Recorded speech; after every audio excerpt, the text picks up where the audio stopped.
Fala aí, pessoal do Brasil UFO, sejam muito bem-vindos a mais um episódio aqui do canal. Para quem tá acompanhando a gente nesse episódio, a você que acostumado nos ouvir apenas nas plataformas de áudio, já convido você a participar lá, ouvir a gente e assistir lá no YouTube, para você poder ver esse visual aqui da Serra da Beleza, né? Hoje, nesse dia, gostaria de mandar um forte abraço a todos os ouvintes e as pessoas que de certa forma puderam contribuir com o canal, né? De uma maneira ou de outra, com pouco, com valor até bem aceito, né? Mas gostaria de agradecer de coração a todos vocês para que estas produções, né? Não só esse episódio de hoje, mas hoje é sexta-feira, o episódio que a gente vai gravar no sábado também, né? Também lembrando que a gente vai trazer as vigílias durante a noite com um outro tipo de filmagem e também as palestras que acontecerão aqui no restaurante Beleza da Serra.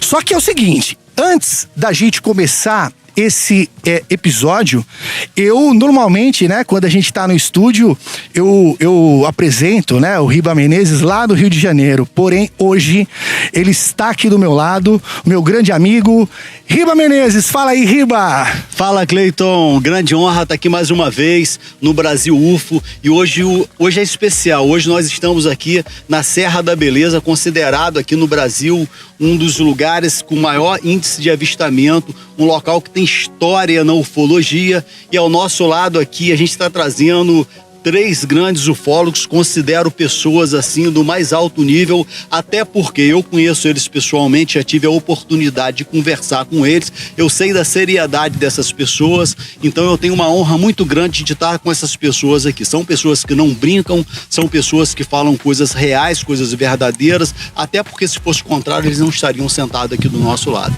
Então eu trago para vocês hoje, eu e o Cleiton trazemos aqui o nosso querido amigo Júlio Ferreira. Obrigado, Cleiton, obrigado, Riba.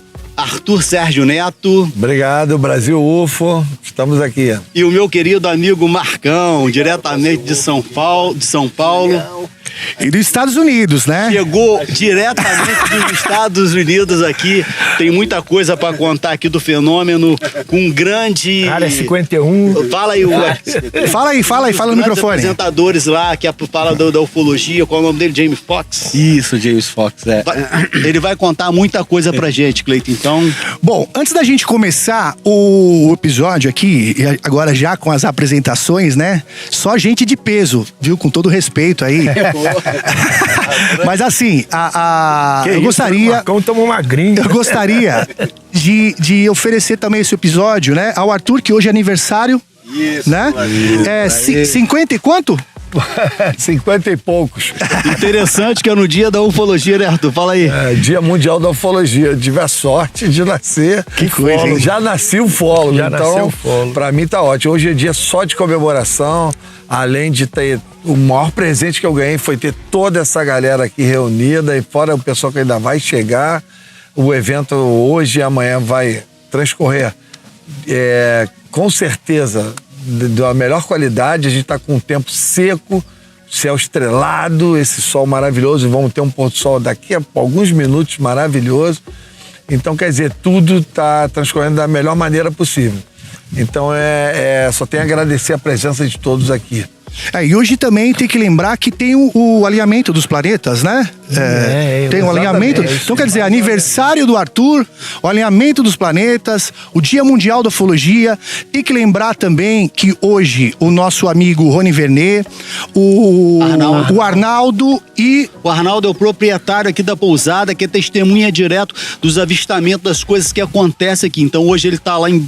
Mas amanhã ele vai gravar com a gente. Vai gravar com a gente aqui. Estão aqui. Né? E tem mais uma pessoa com eles lá. Tem o Gervaé. Não, tem o que acompanhava o Chico Xavier, é o Geraldinho. Geraldinho, né? No Senado, não é isso? Isso. Então, quer dizer, nesse dia tão especial, né, pra ufologia, uma coisa acontecendo com pessoas legais, num lugar legal como esse, que eu já convido desde já a você que quer conhecer a Serra da Beleza, o lugar para você conhecer aqui na Pousada do Arnaldo, que é um lugar fantástico e só quem tá aqui para saber o que a gente... Aqui você pode largar celular e fica olhando essa paisagem aqui, que é o que há. Bom, pra gente começar o programa, eu gostaria de falar com o aniversariante. Hoje, quando você decidiu fazer esse evento aqui, você que é um dos pesquisadores aqui da região, né? Nós sabemos que tem muitos outros pesquisadores aqui, porém você é um dos que iniciaram também aqui, né? Está há muito tempo, assim a gente acompanha suas fotos, né? As fotos bem antigas, né? O cabelo era um pouco mais moreno, né? Cabelo preto. Então assim, eu gostaria de saber de todo esse tempo, Arthur, que você está aqui na Serra da Beleza, investigando, tomando chuva, tomando sol. O que foi o evento assim que mais te impactou em todo esse tempo? Assim, eu sei que você viu muitas coisas, mas com certeza teve um evento que foi assim um evento que te marcou, que você falou, não, esse lugar é mágico e aqui eu quero ficar.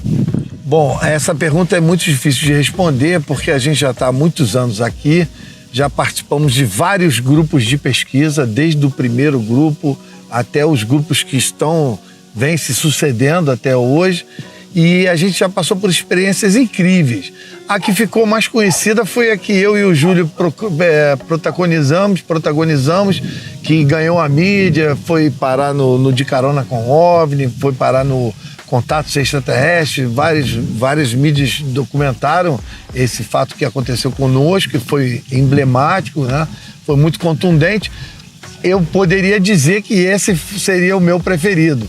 Só que são tantos outros, às vezes até menores do que o que a gente viu naquele dia, mas muito impactantes em termos de você ver um objeto. Já vi um objeto cilíndrico na vertical, ó, nesse horário, ó, à tarde, passando. A gente já viu bolinhas que o pessoal chama de sondas, pequenas, assim, a 10 metros de distância. Aquilo disparou, parecia aquele busca-pé de São João, que, por falar nisso, hoje também é dia de São João. É dia de São João, exatamente. Então, quer dizer, são muitas referências de coisas que a gente já viu aqui na Serra, e eu te confesso, para mim é muito difícil escolher uma só.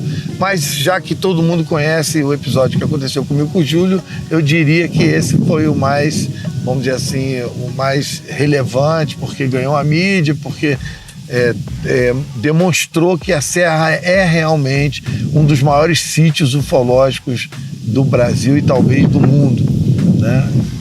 Até porque o Arthur citou, Júlio, eu queria saber de você, se você puder também contar um trechinho dessa coisa que marcou, que foi para os programas do History, né? Falar um pouquinho. E também lembrando que você que está assistindo a gente aqui, fizemos questão de gravar aqui, porque a qualquer momento a gente pode ter alguma coisa, se a gente der sorte aqui, né? Nessa vista que a gente vê aqui da Serra da Beleza, onde normalmente tem os avistamentos, né? Lembrando que o platô fica à minha esquerda aqui, que à noite a gente vai se encaminhando para lá.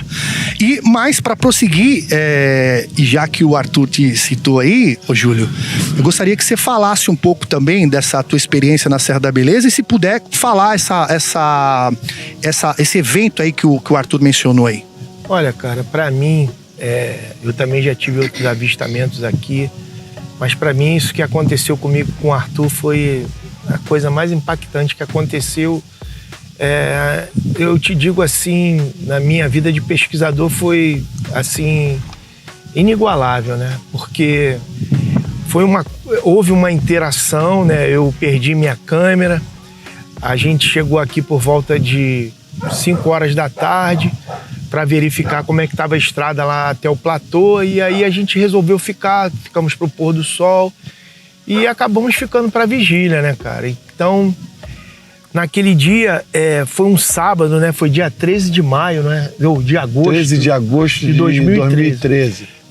E aí, cara, naquele dia a gente resolveu ficar pra vigília e ficamos lá no platô.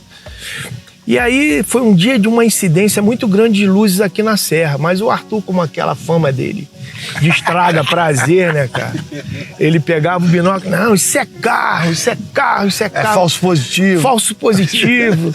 Aí, cara, eu tava olhando uma luz ali do lado esquerdo, né? A gente tava lá no platô do lado esquerdo, eu tava olhando aquela luz, eu falei, pô, que coisa, aquela luz ali, mas aí eu não me toquei que ali não poderia ter uma estrada, né?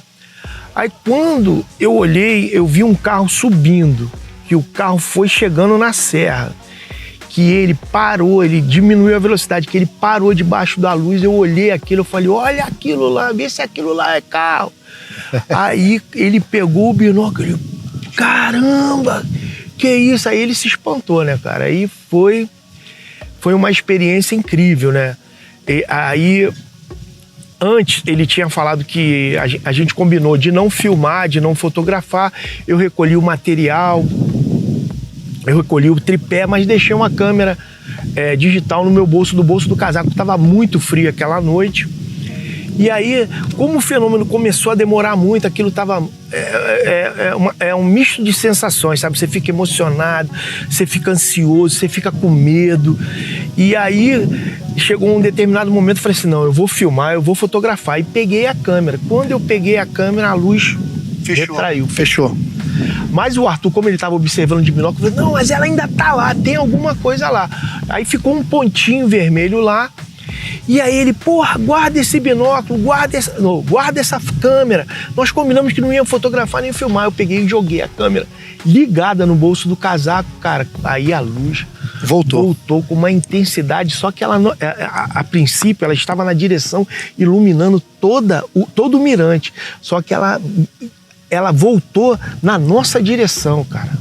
E nós nos sentimos assim, todos nós dois iluminados, né? Numa distância tão grande, uma luz era tão resplandecente.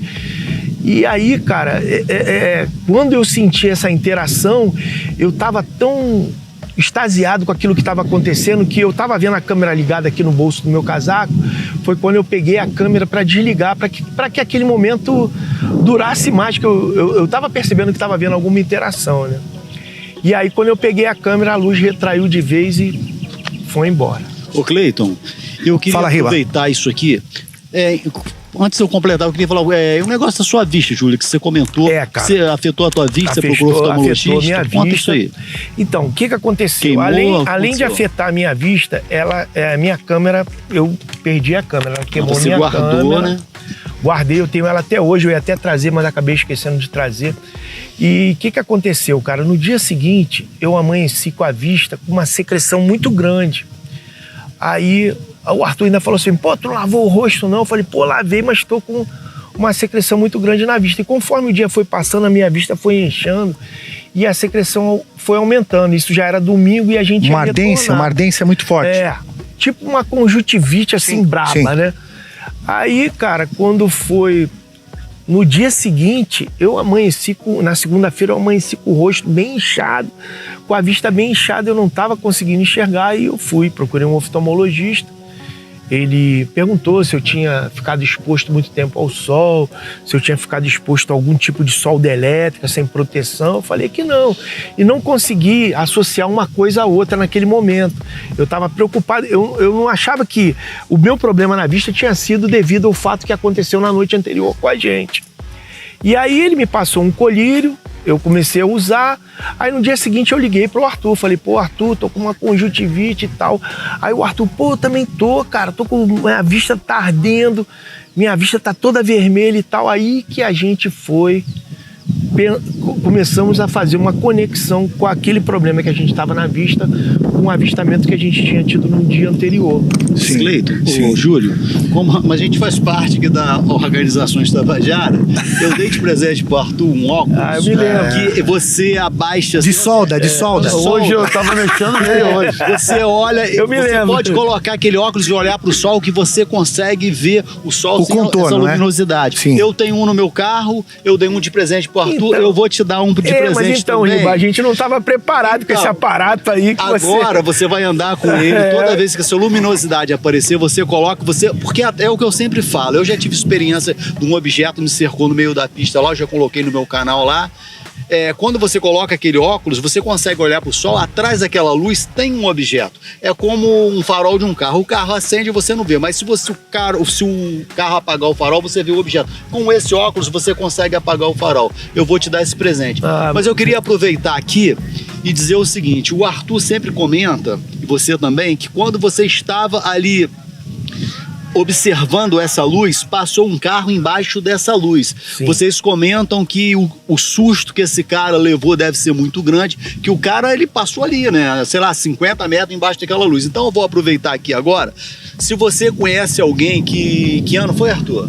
2013. Em 2013, se você conhece alguém... 3 de agosto de 2013, por volta de 9h30 da noite. Então, se você conhece... Era um sábado. Um sábado. Se você conhece alguém que nesse horário à noite passou embaixo dessa luz, ou se foi você mesmo que está assistindo isso aqui, entre em contato conosco. A gente tem muita vontade de poder conversar com você e descobrir quem é essa pessoa que teve esse contato direto. Então, você pode procurar pelo Brasil UFO, você pode procurar pelo canal do Arthur. Qual o nome do canal? Aquele foi o verdadeiro protagonista. Na realidade, nós estávamos de camarote assistindo o que aconteceu com ele. Realmente. O cara passou o quê? 50 metros abaixo da luz, Arthur? Chuta aí. Não, ele passou embaixo. Devia ter uns 20 metros. Uns 20 metros no máximo. Então, tem o meu canal lá também que tem na Trilha dos Jovens, tem o meu telefone lá, você pode entrar em contato comigo, você pode entrar em contato pelo Brasil UFO no canal do Arthur. Entre em contato conosco que a gente tem muita vontade de encontrar essa pessoa que teve direto com essa luz aí, correto, Arthur? Sim, sim. É uma testemunha que até... A gente procura ele há 8 anos, nunca conseguimos. Falando português, claro, nós também falhamos como pesquisadores, a gente deveria ter descido lá em Santa Isabel atrás dele, porque a impressão que a gente teve é que ele voltou com alguém, mas aí o fenômeno já não tinha mais, ele pegou, voltou. Mas é engraçado, falando português, claro, quando ele tava passando por debaixo da luz, eu não consigo esquecer o Arthur. O Arthur de porra, esse cara deve estar todo cagado. Não, porque a violência que ele acelerou depois que ele passou do perímetro da luz, a violência que ele acelerou para descer o ladeirão lá, que vai para a cidade de Santa Isabel, foi estúpida. Eu pensei que ele ia capotar o carro, que ele ia sofrer um acidente. Não, agora você imagina... O cara acelerou com uma estupidez, ou seja... Passou pra mim que ele estava em pânico. Aquele cara estava em pânico, entendeu? Ele acelerou, percebeu ele isso? Acelerou tudo, saiu igual um louco. Não, eu cheguei... Você viu o carro... Eu cheguei a um ponto que eu também fiquei com medo, eu sou sincero. Vamos completar aqui, que às vezes a memória falha, mulher. Quando vocês estavam descendo, foi aqui nessa mediação aqui, quando vocês estavam descendo do carro... Quando você desceu para abrir a porteira, houve um fato, conta aí. Não, então, quando a gente estava... Aqui em frente. Quando o objeto desapareceu, o Arthur falou assim, poxa, vamos fazer contato, nós estamos aqui. O Arthur fez tipo assim... Não, eu comecei a chamar, venham pra cá. Veio pra cá. Nós estamos aqui, aí esse cara não chama não. E eu já tava com medo, porque eu falei assim, pô, os caras estão lá na porta da fazenda, a gente pra ir embora vai ter que passar por lá. Isso, então ele começou a falar isso, venham até aqui, nós queremos fazer contato. Eu falei, cara, pelo amor de Deus, não fale isso não, que eu não tô preparado pra isso não, cara. Aí eu falei, eu também não tô não, mas eu quero ver. Mas é aquela história, né? Todo mundo quer ir pro céu, mas ninguém quer morrer, né? Ninguém quer morrer. Mas conta o caso aí que balançou o carro. Aí, cara, aí a gente falou assim, pô, vambora, estamos satisfeitos. Eu falei, Arthur, vambora daqui. Esse foi um erro também. Também foi um erro. Eu fiquei com medo e eu comecei a falar pra ele, pô, vambora, cara, vambora daqui. Os caras estão lá na porta da fazenda, a gente vai ter que passar lá. E eles estavam bem lá mesmo. Eu me confesso que eu fiquei assustado. Eu nunca tinha tido uma experiência daquela. E aí, quando a gente chegou ali na porta da fazenda do Arnaldo, eu saí do carro para abrir a porteira. Pô, quando o Arthur ligou o carro, que ele foi ultrapassar a porteira, teve um estrondo, cara. O carro fez assim. Sabe quando você passa com o carro num quebra-mola em alta velocidade, que ele faz assim? O carro fez isso, fez um barulho estranho. O Arthur se assustou. Mas não tinha quebra-mola. Não tinha quebra-mola. As 2 rodas da frente saíram do chão. Tinha umas vacas deitadas do lado direito. O Arthur, pô, atropelando algum animal. Passou algum bicho aí. Eu falei, não. Aí eu falei assim, pô, larguei a porta do carona aberta. Aí fui lá ver, não tinha. A porta estava fechada. Então foi uma situação assim inesperada. inexplicável, cara. Aí eu fiquei apavorado, aí eu fiquei muito assustado. A gente pegou, olhou debaixo do carro, ele falou assim, pô, passamos por cima de algum bicho. Olhamos o carro todo. Coisa. E o barulho da pancada, cara, uma coisa assim inexplicável. O mais impressionante foi o barulho associado ao solavanco, como se alguma coisa tivesse abalroado a gente. Ou se a gente tivesse passado por cima de alguma coisa. Por cima de alguma coisa. Foi. As duas rodas da frente saíram do chão, fez assim, ó. Bum! Ô Cleiton, e um fato interessante que você comentou aí é que você está gravando aqui e de repente pode passar alguma coisa ali atrás. Isso é comum. Já aconteceu aqui uma equipe de televisão, acho que foi da Rio Sul. Do Rio Sul, não é isso, Arthur? Eles foram gravar aqui no Alto do Mirante aqui e nós filmamos dois objetos. Então isso já aconteceu, é um fato que pode acontecer e o Arthur é testemunha disso. E pode estar acontecendo, né? Sim, normalmente eu sempre falo que onde tá os objetos, né? Até vocês podem me ajudar. A gente percebe alguns objetos, por exemplo, a gente tá vendo um objeto de luz. Sei lá, né? Ele vem como uma luz. Perto desse objeto de luz, você pode ficar esperto que vai passar objetos velozes numa velocidade que ele vai aparecer ali se a câmera estiver filmando 30 frames por segundo, ela vai aparecer em 2. Ela nunca aparece com uma câmera lenta. Aparece, como se fosse um pássaro. Um pássaro, ele passa, você vai ver ele em todos os frames. Esses objetos não. E outra, numa velocidade dessa, o objeto, ele se borraria. Ele sairia um risco, um borrado. E não, ele sai perfeito. Eu tenho várias filmagens dessas daí. E algumas, inclusive, eu já vi aqui, já falei pro Riba que eu acho que né? Agora, cabe a nós sabermos se esse fenômeno está acontecendo, se esse fenômeno é alguém ali monitorando o fenômeno que está acontecendo. Mas só pra gente colocar o Marcão, né, na conversa aqui, especial, que até agora ele só foi café com leite. Imagina. Marcão, seja bem-vindo aí, né? Eu sei que você chegou hoje, não? Eu cheguei aqui agora de pouco, Não, mas dos Estados Unidos. Semana passada. Semana passada. Isso. Você esteve lá gravando com o James Fox. O que você foi fazer lá? Conta pra gente aí. A gente gravou um documentário ano passado aqui no Brasil, que foi lá em Varginha, né, em agosto e setembro. E aí, logo depois das filmagens em outubro, daí ele me chamou lá para fazer a montagem do documentário, né? E aí, a gente, assim, foram 8 meses de trabalho muito intenso, assim, tinha dia que ia 16, 17 horas por dia, né? Você não percebe, vocês trabalham com edição, vocês sabem, você senta lá, passa as horas, né, você nem vê. E assim, foi uma oportunidade fantástica, né, pra mim. Eu conheci o James em 2011, num evento, inclusive, quando eu conheci o Arthur. A gente tava junto. A gente tava junto, quando eu conheci o Arthur ainda, daí deu uma entrevista falando sobre aqui a Serra, né, da Beleza. E aí eu conheci o James, que ele veio pra fazer uma conferência, e a gente começou a conversar, ficamos amigos. E ele não acreditava muito no caso Varginha, né, naquele caso. Aí a gente começou a entrar mais assim em detalhes com ele se interessou muito. Ele falou, olha, daqui 1 ano eu vou vir aqui com uma equipe de TV. Você acha que você consegue encontrar as testemunhas da época, né, e tal? Eu falei, olha, eu já ia a Varginha desde 2004, né? Daí 2006 eu comecei a ir frequentemente para pesquisar, fazer essa pesquisa de campo, né? Tentar achar algumas pessoas que se envolveram na época, no caso.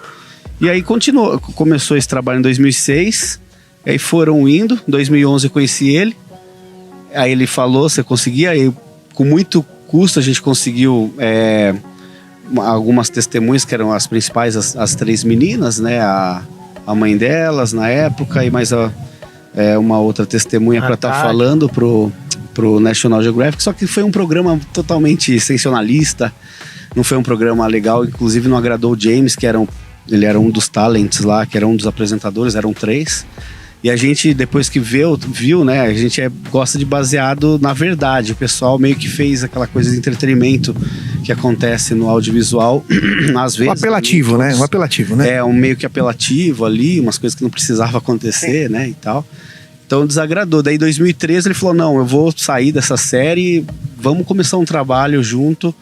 de pesquisa desse caso é muito interessante. Até então ele já tinha ido para Varginha, ele viu, né, as pessoas que a gente apresentou para ele, tudo, que o caso realmente era uma coisa séria, né, que algo realmente aconteceu lá. E aí em 2013 ele veio novamente para o Brasil para gravar. A gente tinha esse projeto que era para o filme The 701, que é o 701, que era um filme que ele trabalhou durante 7 anos e meio, na verdade. E esse filme, o início era para ter entrado o caso Varginha, o caso Zamora, que é um caso que aconteceu no Novo México, em 64. Sim. Daí um caso da Zimbábue, que aconteceu em 94, né, no Area School. E o caso do Kennedy Arnold, que foi aquele piloto né, famoso que deu origem à era moderna da ufologia, né? E aí foram acontecendo várias coisas. Varginha acabou não entrando nesse filme, porque além dos anos que foram correndo, eu comecei a pesquisar lá e ir direto. Aí eu me uni com mais 2 colegas, o João Marcelo e o Jordano Mazzucci, que é lá do Rio Grande do Sul. E a gente começou eu ia muito em loco, eles também, algumas vezes, né? E a gente conseguiu, assim, reunir várias testemunhas, tanto conhecer testemunhas civis, militares, mas toda essa pesquisa baseado na pesquisa clássica dos ufólogos da época, que foram o descobridor do caso, o Birajara Rodrigues, o Vittorio Pacatini, né, o Marco Petit e o Claudir Covo na época. E daí teve todo aquele outro grupo de ajudantes que foram, de pesquisadores. O Arthur estava lá, Jamil, vários outros colegas que tiveram lá. Então a gente procurou fazer um trabalho mais focado no clássico do caso e tentar extrair mais informações de fontes militares que ficaram até então. O conteúdo delas tinham sido... das informações tinham sido divulgadas, mas a entrevista em si, a maioria de alguns militares não vieram a público. Então a gente procurou focar mais nessa questão e procurar outras pessoas que se envolveram nos hospitais, que os 2 hospitais se envolveram na época, né? Então a gente conseguiu, assim, de certa forma... Vocês tiveram contato com os militares com a família do militar que faleceu nesse caso? Como é que foi isso aí? Sim, esse foi o caso do Michael Lixerez, né? A gente entrevistou a irmã dele, a Marta Tavares, e aí nós entrevistamos o médico, o Dr. Cesário Lincoln Furtado, que foi responsável, né, todo momento ali pelo quadro, né, de atendimento ao Marco Xerezi. E também vai entrar nesse documentário uma coisa, é uma entrevista histórica, que na época que o James conseguiu resgatar lá nos Estados Unidos, que teve um pesquisador muito conhecido, um médico, Roger Lear. Ele veio no Brasil em 2002, ele fez uma produção, um vídeo caseiro, entrevistando todas as testemunhas, e nesse vídeo ele conseguiu entrevistar a esposa do Xerezi, né, a Valéria. E aí também ela fala um pouquinho no caso. Então, e aí vai ter outras coisas, outras situações que assim, nunca assim, foram totalmente faladas, outras pessoas que começaram a vir expor agora, por agora, né, assim, perdi o medo, já passaram 26 anos, hoje eu vou falar, por exemplo, do funcionário do hospital, que se envolveu com um fato lá, vou deixar meio no suspense para deixar pro pessoal, depois na palestra a gente pode falar um pouco. E também 2 militares que da época que foram, um deles foi a testemunha principal, foi a fonte principal dos pesquisadores da época, que deu a maior parte de informações envolvendo o exército, né? Então foi fantástico, assim, poder, assim, ele foi um processo longo de conseguir a confiança dele para que ele encontrasse com nós para gravar. Foi meio que tudo de última hora. Tudo que vocês vão ver no documentário aconteceu, que o câmera, ele ia tudo gravando ali, na mão ali, assim, é dinâmico, né? Uhum. E aí foram acontecendo essas situações. Eu tava até meio triste porque ele não queria participar de jeito nenhum. Daí a gente conseguiu convencer ele de última hora e a gente gravou esse depoimento. E o que é muito interessante é que mesmo eu com o João Marcelo, com o Jordano, a gente demorou praticamente de 8 a 10 meses para esse militar, que a gente chama de militar X, encontrar conosco. E aí ele conta, né, ele nunca quis dar o mesmo depoimento que ele deu em 96. Quando eu vi ele pela primeira vez, que ele aceitou, e foi a primeira vez que eu escutei ele a dar esse depoimento, é muito, praticamente, muito parecido com o de 26 anos atrás. Então, você vê ali que ele não mudou uma vírgula ali, né? Ele mudou, assim, se mudou alguma coisa, assim, devido a normal. Até o processamento da mente, né? Que vai lembrando anos, coisas, né? Também, ou não, né? E aí ele, tipo assim, mas a maioria, tipo, é incrível, assim, aí você vê que alguma coisa aconteceu. E aí um outro militar que era da companhia dele, também na ESA, que relatou também que vai aparecer, só que eles não aparecem, obviamente a gente ele concordou em não aparecer, né? A gente preservou a imagem e 2 das entrevistas vão ser com a voz distorcida também. Só um minutinho, só pra amarrar nesse caso aí, o que a gente comenta muito, e o que eu já conversei com diversos pesquisadores sobre, não sei, né, se você prefere falar na palestra ou não, mas sobre a visão do James Fox, da visão de um americano, a respeito da troca que houve do governo brasileiro, ou seja, né, trocou mandar um astronauta para o espaço, ou seja, o nosso ministro Marcos Pontes, e em troca levou a possível ser, né, a possível criatura. Vocês chegaram a abordar esses assuntos ou foi muito profundo para um episódio? Como então, é que foi isso aí? Pro documentário é muito interessante porque assim, a maioria das testemunhas que ele entrevista, e ele sempre quer buscar essa questão do país dele, da nacionalidade, porque ele achou muito interessante. Ele veio meio que buscar isso mesmo. Realmente os americanos se envolveram. E todas as confirmações, inclusive por parte de militar e oficial da aeronáutica, veio confirmar que realmente os Estados Unidos ele se envolveu.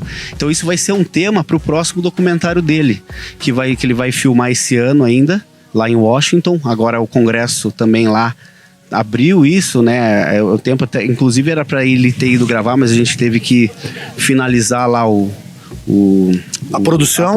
Ele até tentou viabilizar uma outra equipe para ir para gravar, né? Mas ele vai a fundo, e o legal é que ele tá nesse trabalho. E uma coisa que eu achei muito interessante, que depois, né, de a gente editar, estava lá naquele processo de montagem, o James ele foi enviando para algumas pessoas os contatos dele, o filme ali para a pessoa ver.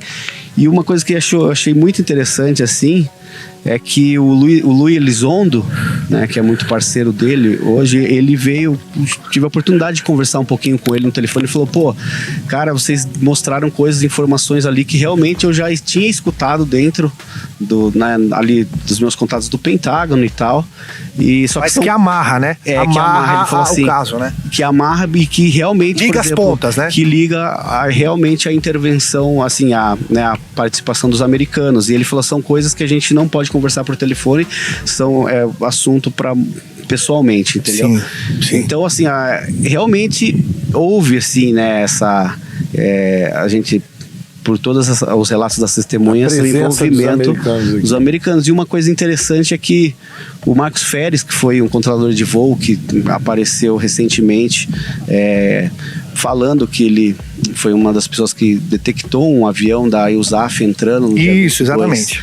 de janeiro, né, no Espaço Aéreo Brasileiro, e aí a gente conseguiu entrevistar, que ele não queria dar entrevista. Com autorização das Forças Armadas, né, do alto comando militar, né? Isso, ele precisava tinha da autorização. Um documento ali, né, específico, né? Perfeito, é que na verdade o documento ele não foi enviado nada para eles, que é o tal do AVOEM. AVOEM, exatamente. Aí eles falaram assim: pô, mas não tem o AVOEM aqui disso. Aí ele comunicou a chefia, aí a chefia veio: não, fica tranquilo, a gente esqueceu de jogar no sistema. Lança aí. Lança aí. E aí a gente conseguiu entrevistar o Manuel Buenas, que é o José Manuel, que era um dos controladores de voo, amigo do Marcos Feres, que estava na torre trabalhava naquela época, né? E que ele confirma realmente toda essa situação, só que foi pedido sigilo para que eles nunca comentassem nada, mas eles não têm mais informações do que isso. Eles só sabem que pousou realmente um avião em Campinas. A princípio ele estava vindo para Guarulhos e de última hora ele mudou o destino, pousou em Campinas. Em Viracopos, né? É isso ali. E aí 2 helicópteros da Força Aérea Brasileira teriam, né, ali junto do Exército, acredito eu, apoio, né? Pousado lá também. Aí eles entraram com os americanos e foram para um lugar sem destino, a princípio sem destino. Depois os controladores de voo vieram saber que era Varginha, né? O aeroporto de Varginha mesmo. Isso é interessante porque corrobora outros relatos que a gente investigou, até de S2, que a gente é um depoimento muito polêmico, que a gente não bota totalmente credibilidade, na verdade a gente chegou até o momento de descartar, mas que bate com o que esse militar S2 teria vivenciado num relato que ele passou para nós dentro do aeroporto de Varginha, que a gente não levou muito em consideração. Então é um caso incrível, assim, você vai... É riquíssimo. É riquíssimo, né? É muita coisa, né? Aí show. Bom, mas assim, fala, Riba, fala aí. Não, completa. Não, fala aí. Você teve lá, eu vi uma foto tua, se eu tiver errado você me corrige aí. Eu vi uma foto que você botou Capital Records. Ah, sim. Eu queria saber se esse documentário que vocês estão produzindo lá é uma produção independente ou a Capital Record vai distribuir isso de forma maciça para o mundo todo. Eu queria saber o que você sentiu de pressão lá nisso. Então, o interessante é que aquela foto foi assim, foi ali no Reduto. É ali que vocês estavam editando? Isso, na verdade o que nós fomos lá é um prédio chamado Bura Jones, ele é conhecido em Hollywood mesmo, fica no Hollywood mesmo, né? Ele faz todos os trailers ele trabalha com o Tarantino, com o Brad Pitt, fez esses últimos filmes, né? E aí o James, né, ele, acho que já há muito tempo ele fazia das outras produções dele também, ele resolveu, aquele lá era uma empresa que só fazia o trailer que tá ficando pronto, o trailer 2 minutos e 35. Só. E tipo assim, aí a gente foi lá para avaliar aquele dia, porque assim, nós estávamos mixando o som em Los Angeles, numa outra área, e aí a gente saiu dessa mixagem e foi para fazer a aprovação do trailer lá em Hollywood. Então a Capitol Records, na verdade, ela não tem vínculo com o Bura Jones, mas é todo aquele vínculo de Hollywood ali, sabe? E assim, é o pessoal que trabalha ali com Mas você percebeu filmes, né? Que essa distribuição vai ser mundial? O que você sentiu? Sim. Aí o James, ele na verdade ele é uma produção independente. Independente, só que ele tem uma distribuidora que é a 1091, que inclusive era da Sony Pictures, e aí eles estão negociando com as plataformas agora. Aí vai sair, eu não sei ainda se é pela Netflix ou pelo Amazon ou pela... Eu sei que tem vários, já estão... O HBO, o presidente, está muito interessado também. Vamos ver, assim, a gente tá esperando, aguardando. Hoje em dia só aumenta, né? Porque com essa liberação de informações, com presença do legislativo, seja dos Estados Unidos, como aqui agora, né? Como hoje também aqui do Brasil, eu acho que isso aí só vai aumentando e também aumenta o interesse. O público sempre teve interesse, né? O problema é as empresas venderem um produto de uma forma que não seja satirizada, né? Venderem um assunto como se fosse um assunto sério, mesmo sendo um assunto ainda que levanta muita polêmica ainda, né? Sim. Fala, Riba. Aqui no Brasil, o Fred Morte, ele tá aqui presente, né? Com a gente, ele vai fazer a palestra aí hoje ou amanhã? Amanhã. Amanhã o Fred Morte vai estar fazendo uma palestra aí. Ele é um documentarista que gravou De Carona com os Jovens, que eu considero um dos maiores aí da ufologia brasileira, que distribuiu no The History aí, tá rodando aí geral. Então, depois que o Fred fez esse documentário, ele passou a ser solicitado para fazer palestra, igual ele vai fazer aqui na Serra da Beleza com o Arthur, a convite do Arthur.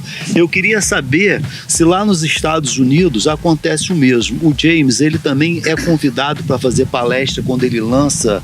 Você percebeu o interesse o público americano tem interesse nisso? Eles fazem palestras, eles se interessam por ufologia igual acontece aqui no Brasil? Olha, eu acho que até melhor que aqui no Brasil, muito. Lá eles parece que levam mais a sério o assunto, tem a comunidade também muito grande, ufológica, pessoal que acompanha, entusiasta, pesquisadores, jornalistas. É um assunto que acho que é um país que investe mais do que o nosso país. A gente praticamente, o Fred ele pode dizer depois a dificuldade que é do audiovisual no Brasil para expressar ainda mais um assunto como esse, mas nos Estados Unidos com certeza eu percebi que existe uma gama muito maior para se explorar, que eles exploram, que a gente poderia explorar o brasileiro, eles exploram lá, né? Então isso é muito interessante. Por exemplo, ele estava nesse meio tempo que a gente estava, né, fazendo ali a edição, por muita correria mesmo, muita coisa tinha que lidar. Teve muita gente que, assim, ele parou com as entrevistas e tal, agora que tá praticamente finalizado, aí que agora vai voltar. Nossa, mas é convite de tudo que você possa imaginar. Joe Rogan, que é como então se fosse... Que é um dos maiores podcasts que existe, né? Nos Estados Unidos, né? Congresso igual acontece com a UFO, lá acontece lá também normal. Nossa, acontece em total e muito bem organizado em vários pontos dos Estados Unidos. E aí o documentário dele desse também, que é o The Phenomenon, né, que explodiu lá nos Estados Unidos, ele lançou dia 6 de outubro de 2020, e aí ele tá ainda entre os 20 a 25 documentários assim, mais vistos dos Estados Unidos em todos os segmentos, porque é um documentário muito sério. Eu vou mostrar o trailer dele aqui amanhã também. E aí eu até ia convidar as pessoas que estão assistindo para checar depois o The Phenomenon. Ele tá pela Amazon Prime, tem pelo iTunes, Vimeo, enfim. Muito legal. Lembrando aos nossos ouvintes aí, né, e também quem estiver nos assistindo aí via YouTube, que também iremos transmitir as palestras, né, do Marcão, do Rony e do Fred Morsch, né? Então será num episódio à parte desse daqui, né? Como que você pôde notar que a ufologia, os ufólogos, os pesquisadores brasileiros, né? Os pesquisadores que falam seriamente, né?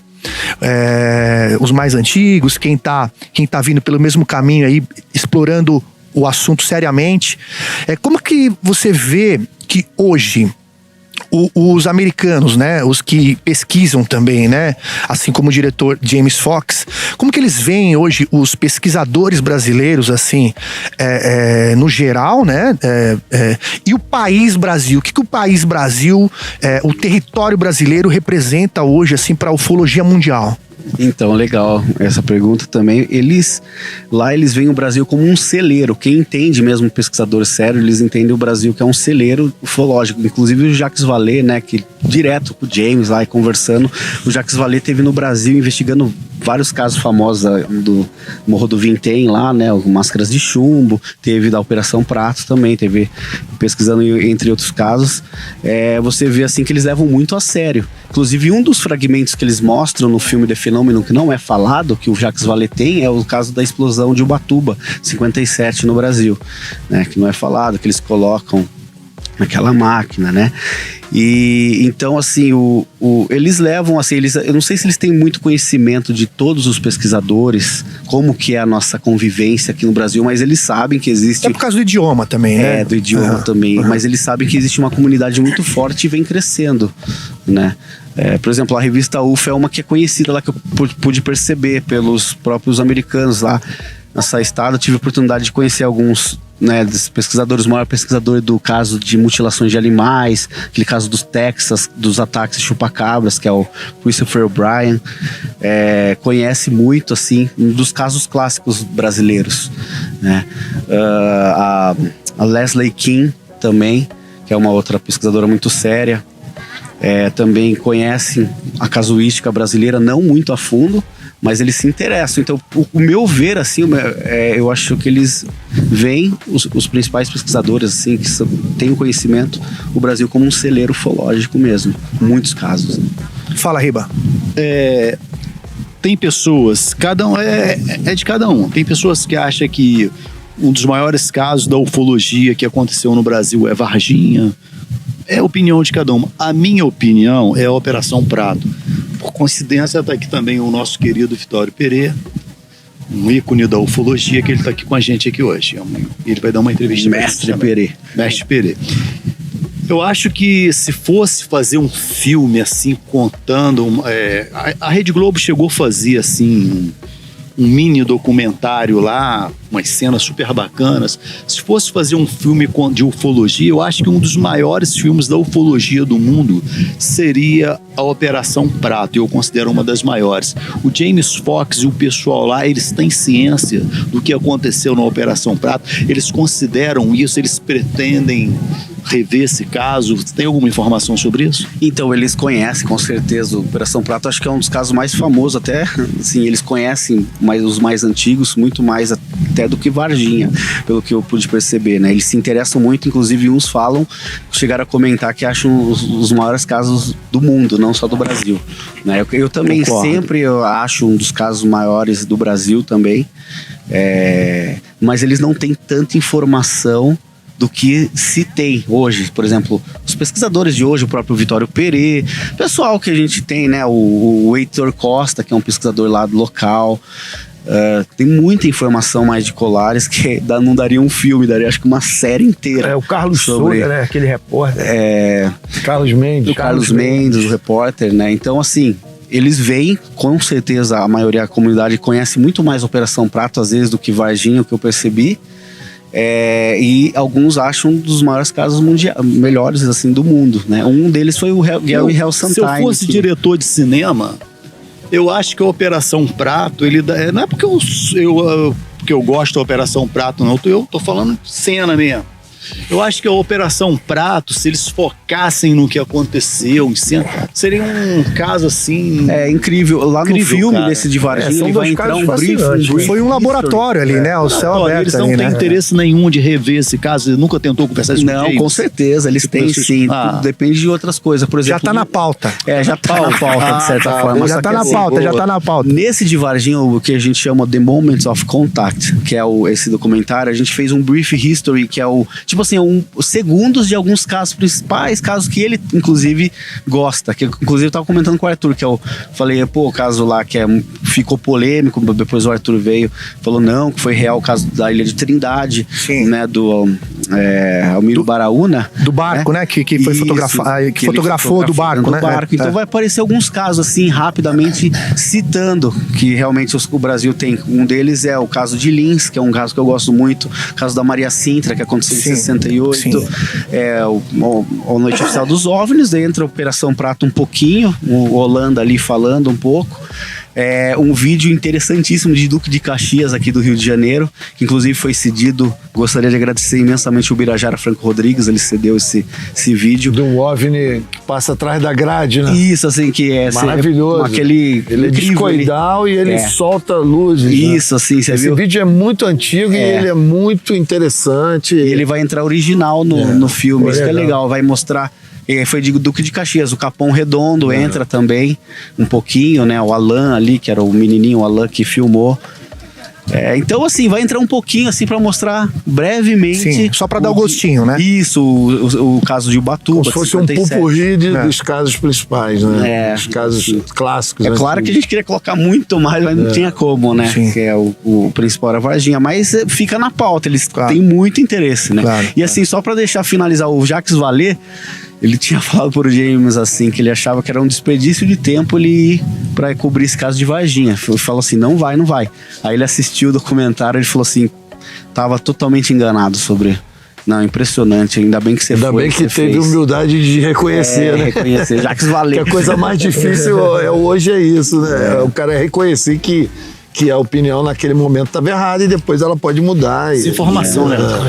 Bom, pra gente dar sequência aqui no nosso podcast, eu gostaria de convidar você, se você, além, né, do que o Riba falou, para que, se você tiver, se você foi o rapaz que estava no carro, né, no dia que o Arthur e o Júlio puderam ver, né, o objeto, uma luz ali, e esse carro acelerou, esse carro ali teve uma como se ele tivesse levantado, mas não tinha lombada, né? Manda pra gente no brasil.ufo.sp@gmail.com ou no WhatsApp mais 5511 984363637. Eu queria só Fala, Arthur. Finalizar, eu não sei se já estamos finalizando, e mostrar pra vocês. Mostra aí, Paulinho. Essa imagem belíssima. Olha isso aqui, pessoal. Mas descrevendo que aqui em frente, nós estamos diante de mais ou menos 1.000 quilômetros. Não, é uma casa que tem ali. É uma casinha? É uma casa, a casa do tio do Arnaldo. Muitas luzes ali. Mas aqui é só para vocês saberem, nós estamos de frente da Cordilheira da Mantiqueira, né? Que é muito lindo, né? Cordilheira. Mas aqui em frente nós estamos diante de mais ou menos 1.000 quilômetros quadrados das cidades com maior incidência de OVNIs de Minas Gerais. Então, só para mencionar, aqui em frente nós temos São Tomé das Letras, Baipendi, Luminária. Lá para a esquerda nós temos como é que se diz?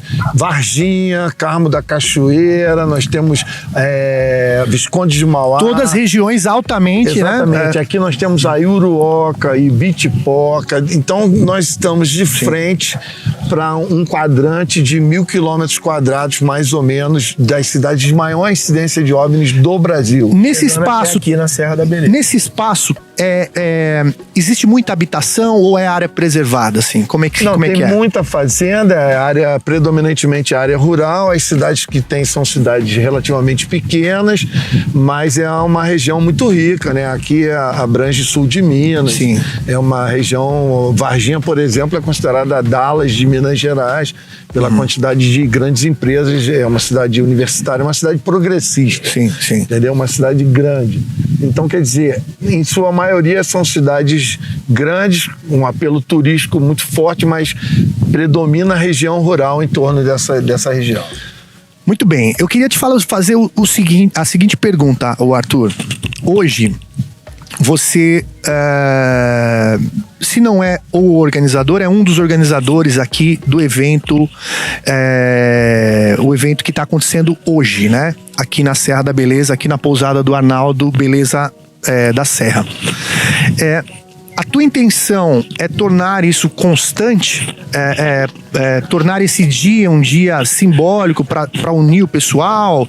Você tem ideia de fazer mais do que um dia no ano? Qual que é a tua intenção qual que foi, né, a sua intenção quando você quis juntar o pessoal?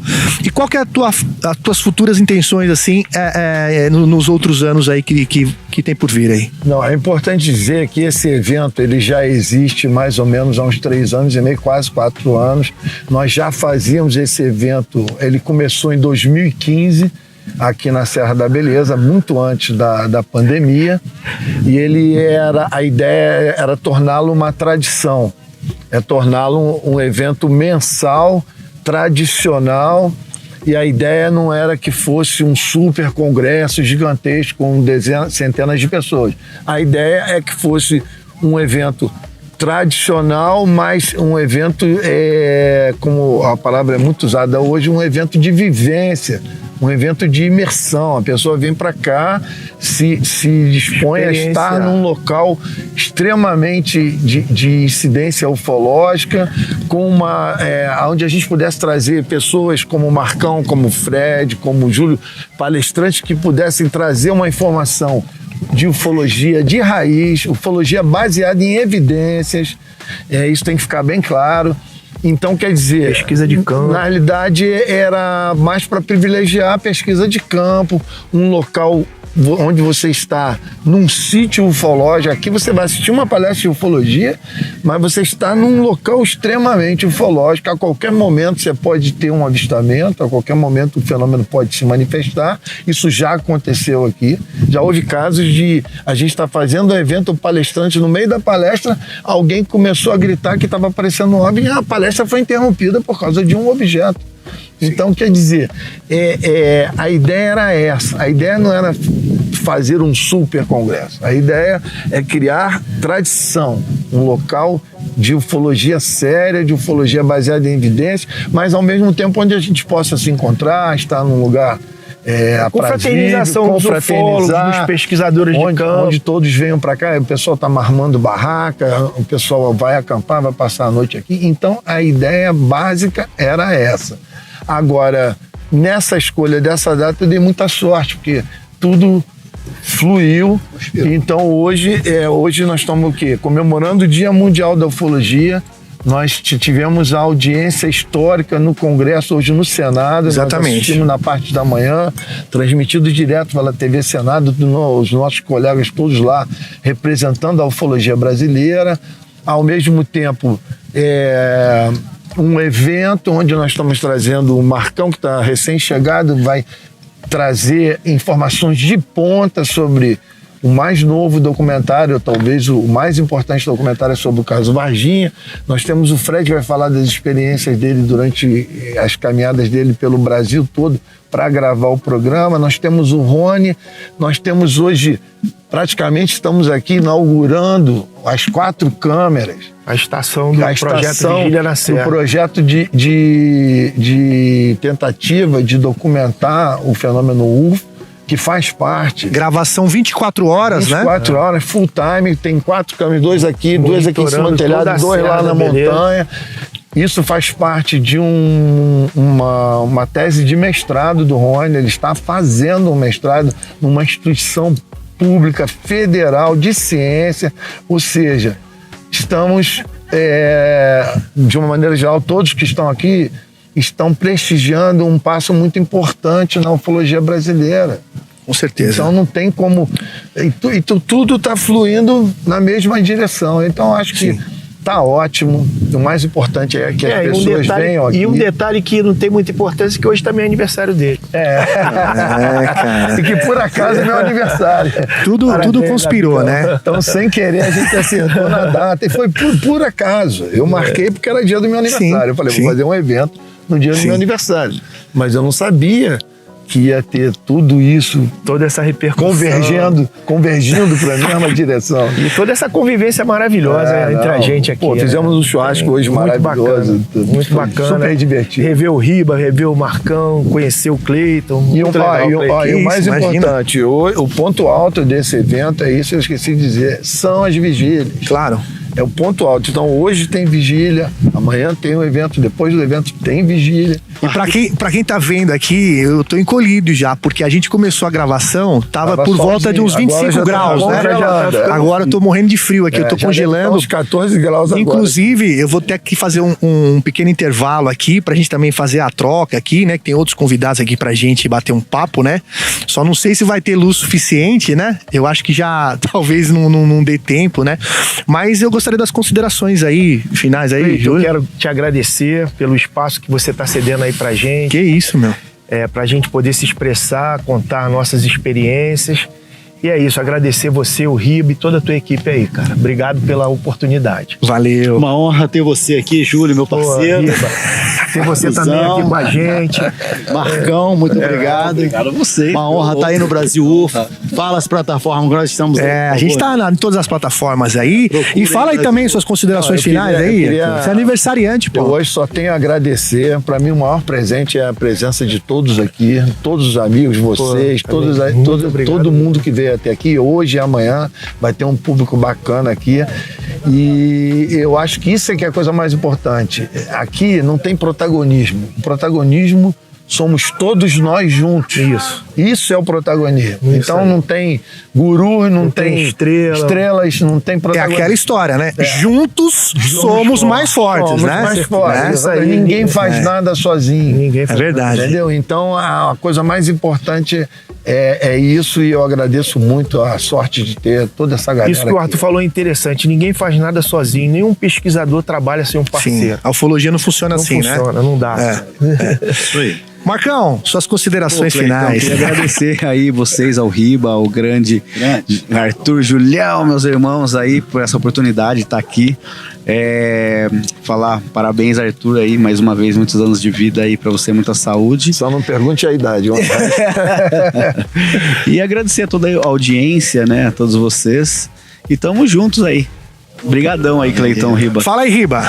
Bom, queria agradecer a galera aí, já agradecemos. Foi uma honra aí. Amanhã tem uma galera aí, amanhã tem Fred Morte, amanhã tem o Vitório Perê, tem o Cristiano Gonçalves, que está lançando o livro dele aqui, muito bacana. E tem uma galera imensa aqui da ufologia que está chegando aí, tem vários convidados aqui, que eu tô até com medo de errar o nome. O Rony Vernet tá vindo direto de Brasília para cá fazer uma palestra também. Então encosta aí na Serra da Beleza, procura aí que a gente tá com vocês aí. É isso aí, que nem o Riba falou agora, a gente achou que a gente ia ter luz um pouco mais, né, até um pouco mais tarde, né, mas eu acho que a gente não consegue continuar porque a iluminação é insuficiente pra gente dar sequência no programa, né, mas amanhã tem mais gravação, como o Riba falou, com todos esses convidados, e a gente espera vocês aí no próximo episódio, ou se der certo a gente junta, né, os dois episódios episódios e faz num só, pra gente ter a informação toda reunida, tudo junto, né? Pra mostrar esse super evento que está acontecendo hoje aqui, hoje e amanhã, né, na Serra da Beleza, aqui na pousada do Arnaldo, e já a gente vai se agasalhar um pouco aqui para ir lá pro platô. Partiu pra lá é onde acontecem as coisas. Exatamente. Vai que aparece tamanho do ouro aqui, ilumina. É isso aí. Tem um convidado nosso que tá aqui, que chama-se Mirante Marte, que é o Marcelo, ele tá sempre aí apoiando a ufologia. Aí uma vez ele entrou em contato por e-mail, não me conhecia, aí ele falou, Riba, é negócio do platô. Eu falei, pô, cara, é o seguinte, lá o negócio é sério. Um lugar místico, aí ele subiu sozinho. É um lugar místico. Ele subiu sozinho, ele falou, cara, eu fiquei lá 40 minutos. Você é doido. Desci na hora, alguma coisa tava aqui acontece, entendeu? É isso aí, valeu. Então é isso aí.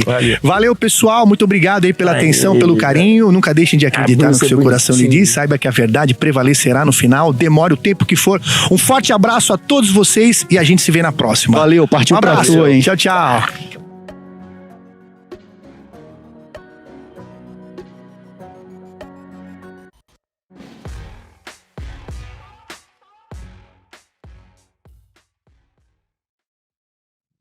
Fala aí, pessoal do Brasil UFO.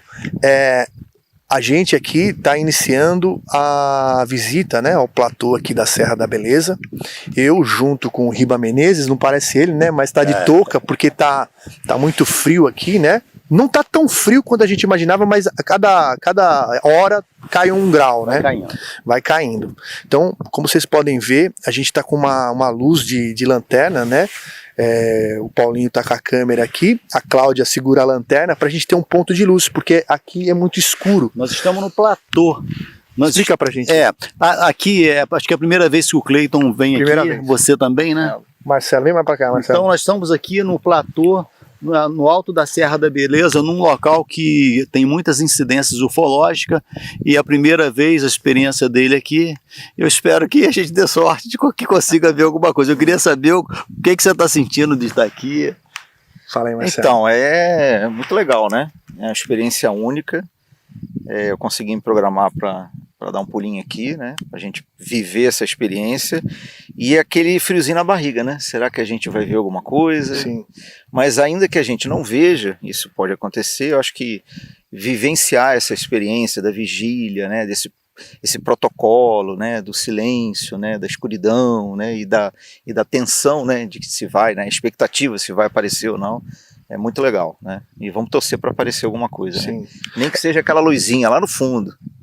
A gente está aproveitando, né, para gravar enquanto o pessoal não chega, né, porque a gente evita a iluminação, né, para não atrapalhar. Como o Riba falou, é a minha primeira vez e eu até gostaria, né, de mostrar para vocês como é essa experiência, porque a gente chega aqui, escuridão total, né, atrás da gente, na realidade a gente está numa altura considerável e atrás da gente é um vale, né? É um vale. É um vale e o Riba estava até me falando, né, falou, o lugar para você olhar não é tanto no céu, apesar que hoje tá uma noite limpa, é uma noite que dá pra gente ver até muito bem as estrelas e até a Via Láctea, né, as poeiras assim da Via Láctea, né, mas ele pediu pra gente observar, claro que por essas luzes não vai dar pra gente acompanhar, talvez apenas por áudio, né, mas observar no vale, né, Riba? As luzes aqui na Serra da Beleza, elas se manifestam próximo ao solo. O trabalho dessas luzes,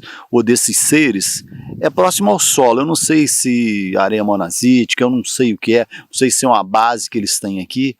Eu não fico olhando aqui para o céu. A gente olha, né? Mas eles trabalham, as luzes no solo ali. Até se você não sabe, eu tá no meu canal lá, tem um rapaz que veio aqui, me fugiu o nome dele aqui, você me perdoe, querido.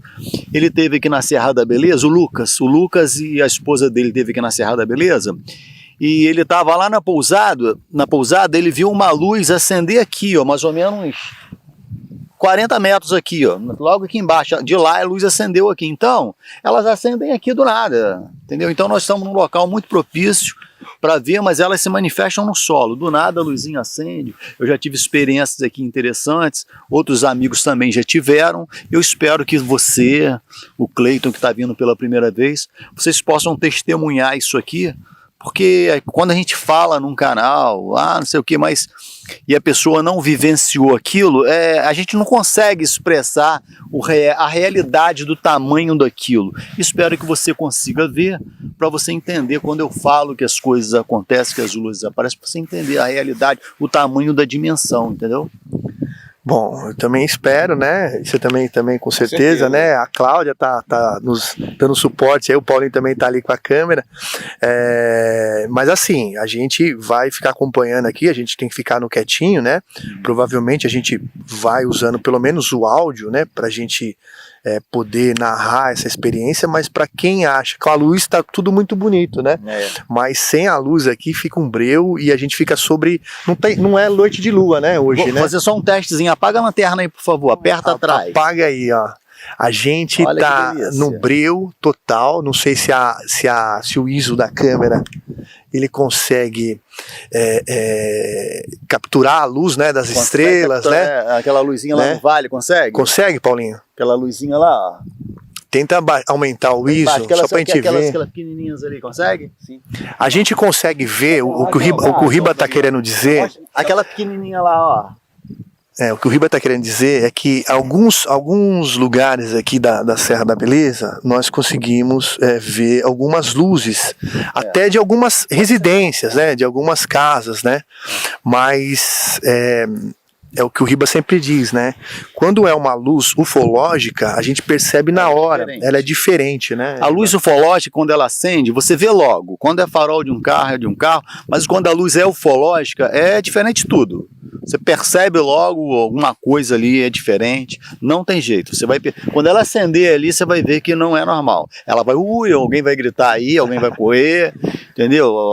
Você vai se descer falando, é diferente. É uma mistura de emoções, né? Porque ao mesmo tempo, como a gente tá num lugar aqui totalmente ermo, né? Totalmente breu, né, Marcelo?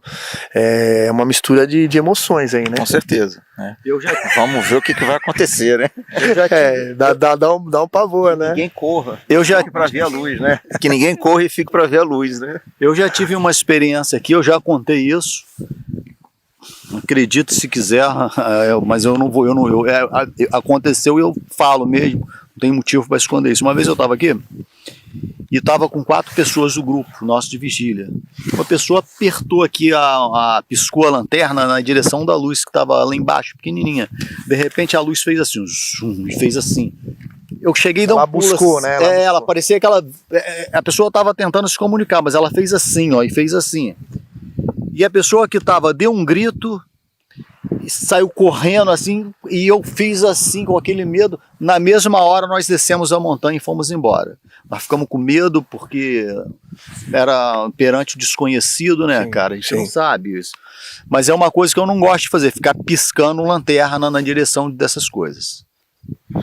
Bom, é isso, né? Vamos agora desligar, né? Você quer falar mais alguma coisa? Então, além da emoção de estar aqui, né? É um grande prazer estar na presença de dois grandes pesquisadores, que isso, cara? Né? Estudiosos, pesquisadores. Sou só curioso, né? E entusiastas do assunto, né? Sim. Então, vamos aguardar aí. Sim. A noite está só começando, né? Fala, e se a gente conseguir captar algumas luzes, nós vamos passar para vocês também, e depois eu quero que vocês falem aí a emoção do que vocês viram, que o mais importante é o testemunho das pessoas, entendeu? Eu acho que quando uma pessoa vê com pessoas do lado, tendo testemunha, a coisa muda. Sim, e a energia também que tá ali, né? Até gostaria de saber se a Cláudia pudesse sentar aqui, se segurar um pouco ali pra Cláudia participar. Quer ou não? Ela quer só chutar, só segurar a lâmpada. Então tá bom. Assistente de iluminação.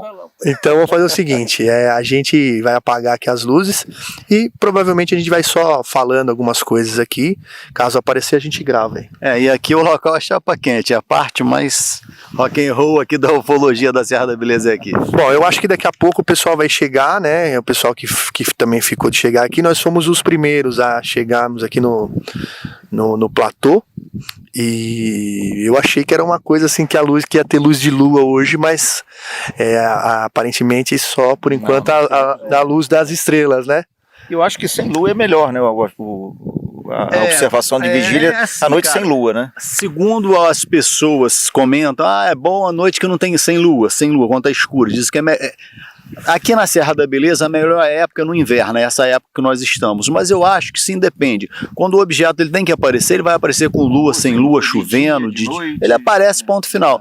Mas pelas ocorrências e pelo que as pessoas que frequentam e fazem vigílias aqui, que já moram aqui, eles comentam, principalmente o Arthur e outros ufólogos, é mais na época do inverno, é o ano todo, mas no inverno parece que é mais frequência maior.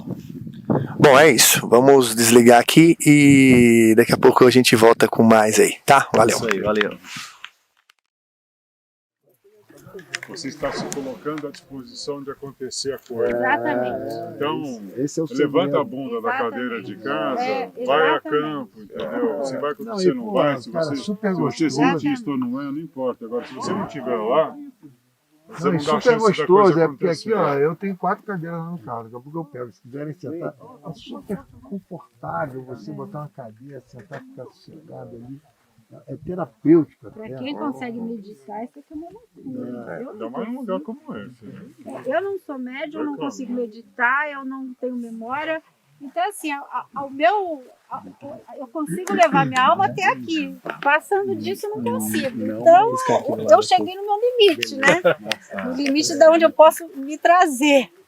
Mas eu acho assim, mais ou menos, eu sei que é meio viagem, mas às vezes eu penso nisso. No filme Contatos Imediatos do Terceiro Grau, o que faz o papel do cientista francês, ele comenta com o assistente dele.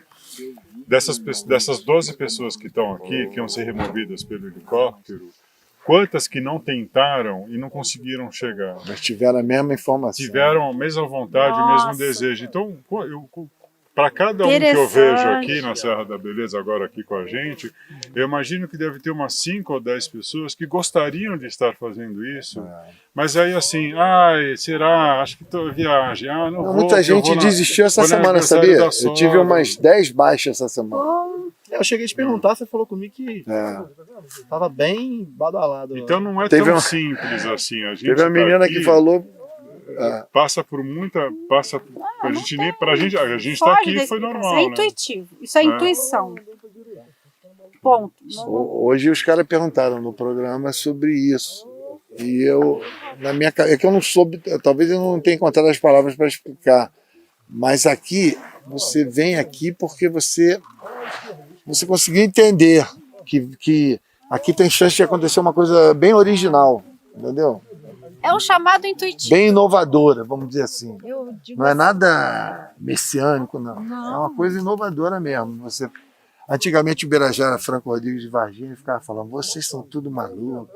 Esse negócio de ir atrás de escovador, isso aí é utopia pura. Falava isso? Falava isso. Não, é utópico ou não é? Aí eu não concordo. Eu falei, realmente é coisa de louco. Não é uma coisa que você possa marcar encontro. Mas aí, sabe como é que eu quebrei ele? Eu cheguei para ele e falei, mas isso acontece, Birajara? O tempo e a persistência, ela traz uma outra história. Entendeu? Aí vai contra tudo que você imagina que é utópico. Não é utópico nada. Com o tempo, a gente começou a ver coisas que eu nunca imaginei que eu ia ver. Esse troço mesmo aí, bem científico, eu achei esse negócio que eu contei aqui dos pulsantes, tá mais com um ponto de vista científico. É uma coisa extraordinária, eu nunca vi um negócio desse. E tem que começar a partir para a ciência mesmo, para... Uma vez eu estava aqui, você vê como eu falei negócio de raciocinar rápido. Eu estava aqui, tinha um cara, o cara estava se exibindo com a câmera dele, câmera poderosa, objetiva do cão. Eu e ele aqui de tarde, céu claro, céu azul. Aí o telefone dele, acho que estava querendo tocar, ele estava vendo se estava atendendo. Cara, veio um troço cilíndrico, assim, dali, metálico, em pé, assim, aquele troço, como se fosse um cilindro em pé, assim, metálico, indo, vindo. Aí eu falei, olha lá, cara, fotografa, filma. Aí ele, não, peraí, deixa eu atender minha irmã. Nossa, aí não dá, né? Meu irmão, o negócio fez assim. Aí não dá, né? Fez assim, ele fez devagarinho, quando chegou aqui, ele fez assim. Eu falei, caralho, como é que você perdeu isso? Mas foi uma coisa Faz aquele propósito, né? Coisa de louco. Aquelas coisas nem explicáveis. Eu fiquei assim, cara, será que eu vi isso mesmo? Aí sabe o que eu fiz?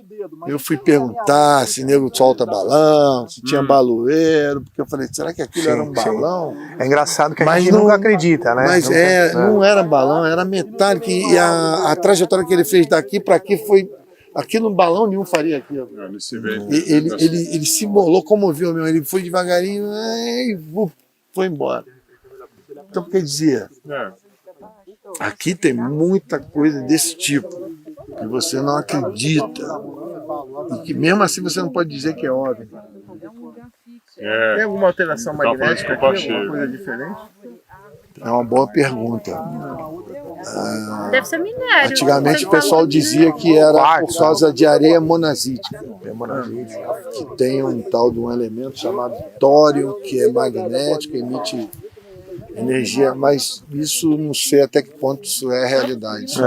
Isso veio se desmentindo ao longo dos tempos, entendeu?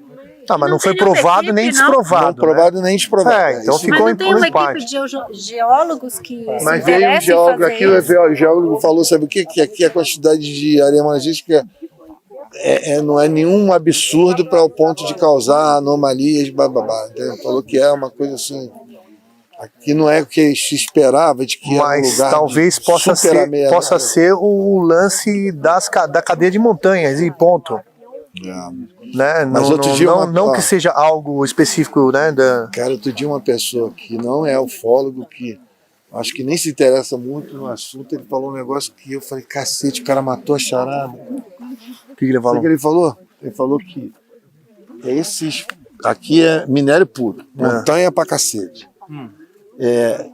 Essas cadeias de montanha, mais os rios que água, condutor elétrico, mais essas torres de alta tensão que agora estão passando aqui, isso cria corredores eletromagnéticos, que esses objetos de repente seguem esses corredores. Globulares. Ou se favorece de alguma maneira desses corredores, porque você imagina, tá tudo elétrico ali, montanha, minério, água, eletricidade circulando por cima. Isso deve criar um magnetismo. Eu falei, cara, como é que o cara foi pensar um negócio desse, cara? E o pior é que ele tem razão, cara.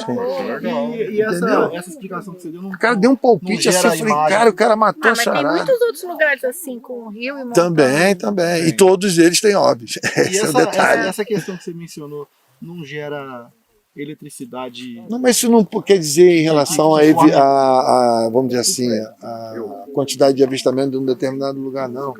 Isso está relacionado a que deve ser inúmeros corredores elétricos por todo o planeta. Entendeu? Na minha palestra eu mostrava isso, mas eu nunca pensei que isso podia ser mensurado dessa maneira. E tem razão. Bom, e sobre os intraterrenos? De ser embocadura... Não, eu penso o seguinte, tudo indica, pelas informações que a gente ouve aí há 75 anos, está fazendo hoje, né? Tudo indica que tem instalações no mundo inteiro desses caras. Só que não quer dizer que eles são de lá, que eles viveram lá a vida toda. De repente pode, porque se você falar intraterreno, seriam civilizações que vivem nas dentro da Terra. E eu acho que não é bem por aí. Eu acho que são bases espalhadas pelo planeta inteiro desses caras que já estão aí há muito tempo. Alguns estão chegando agora, mas... quem falou isso foi aquele Ricardo Gonzalez. Eu tive na palestra dele lá em São Paulo. Porque bom, né? tudo que se fala de intraterreno sempre dá essa conotação. Ele chama de uma supraterreno. Civilização. Ele chama de supraterreno, mas ele falou que vai além.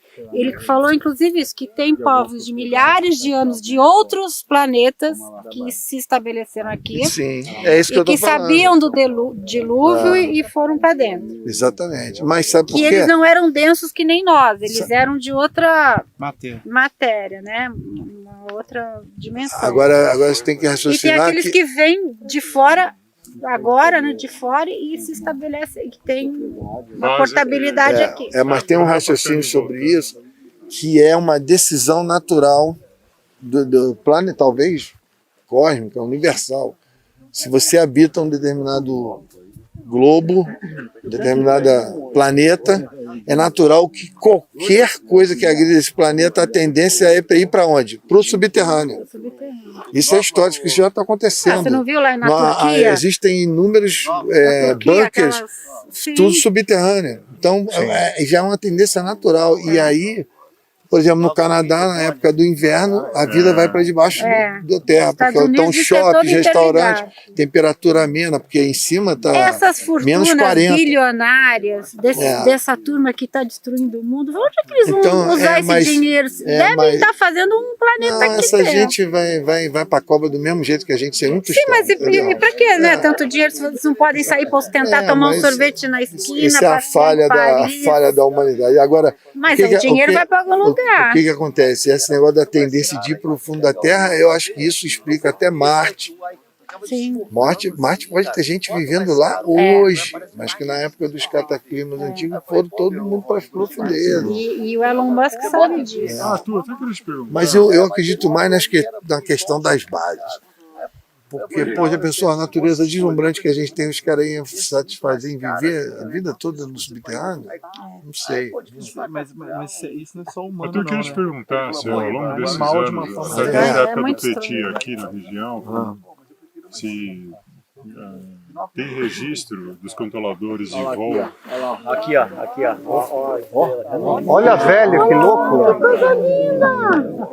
Acabou de passar a gente está aqui na vigília e acabou de passar uma estrela cadente aqui.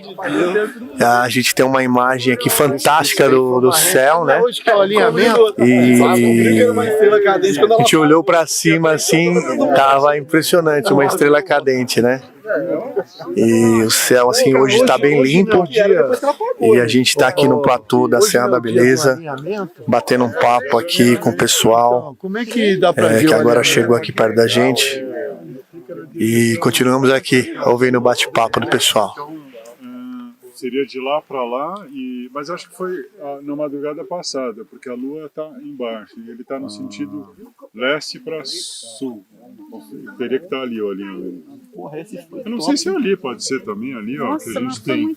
Ó, tem 1, 2, 3, 4 ali, ó. Agora, eu lembrei agora, já que a gente falou de subterrâneo, lá em casa tem um livrinho fininho. Até o Fred ontem foi dormir e falou assim: pô, não tem nenhum livro. Pô, lá em casa tem uma biblioteca. Ele falou: vou pegar um livro aqui para ler.